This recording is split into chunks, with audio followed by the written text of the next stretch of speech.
प्रधानमंत्री जल्द ही अब काशी वासियों को एक और ब्रिज सौंपने वाले हैं। ऐसे में बात की जाए तो जिसको बताते चले कि जिसका नाम है सिग्नेचर ब्रिज।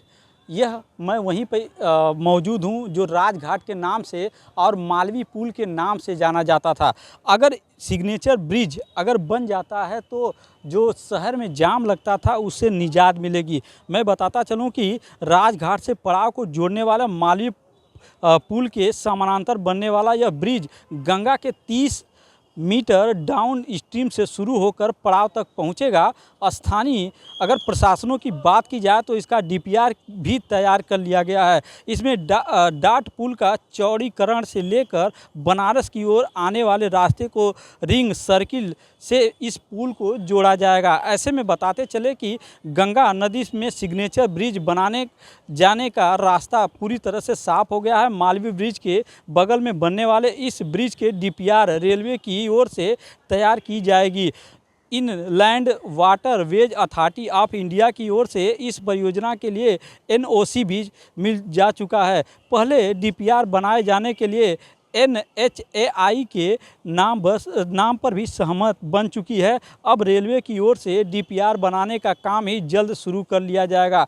इसके बन जाने से ट्रांसपोर्ट की बात की जाए तो जो बिहार से और जो पंडित दीनदयाल उपाध्याय जो ये स्टेशन है उसको भी अब जोड़ा जाएगा, ताकि जोड़ने से यहाँ के जो काशीवासी हैं और जो बिहार वासी हैं यहाँ आएंगे। ट्रांसपोर्ट इंपोर्ट यानी कि जो समानांतर ब्रिज बनेगा, सिग्नेचर ब्रिज बनेगा, उस पर एक साइड से जो अगर बात की जाए तो ट्रेन चलेगी, एक साइड से जो 4 व्हीलर हो चाहे 2 व्हीलर हो, यानी कि दोनों के समानांतर चलेगा और चलने के बाद काशीवासियों को काफ़ी सहूलियत मिलेगी। जो वाराणसी मुगलसराय रेलवे स्टेशन जो DDU नगर कहलाता है उसके बीच की स्ट्रेच का एक नया पुल रेलवे के द्वारा बनाया जाना है, जो रेल और रोड दोनों प्रकार का पुल होगा। उसकी डिज़ाइन ड्राइंग का कंसल्टेशन बाकी विभागों के साथ चल रहा है।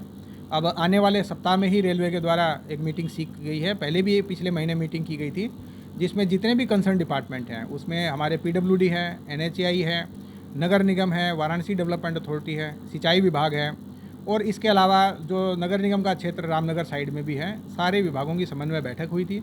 उसका जो डिज़ाइन ड्राइंग है सब विभागों को दिया गया था। उनके ऑब्जेक्शंस और उनके सुझाव उसके ऊपर मांगे गए थे, वो सारे के सारे एक्सचेंज हो चुके हैं। अब उसमें जो अंतिम रूप निकल के आ रहा है उसके बारे में ही चर्चा होकर अगले हफ्ते मीटिंग होगी। मुझे लगता है आने वाले 1-1.5 महीने में इसका सारा डिज़ाइन ड्राइंग अगर फाइनल हो जाता है तो जल्दी ही फिर इसका जो टेंडर कोटेशन जो भी प्रक्रियाएँ चलती हैं वो पूरी होंगी और उसके बाद जल्दी ही शायद मुझे लगता है 3-4 महीने बाद इसका कंस्ट्रक्शन चालू होगा।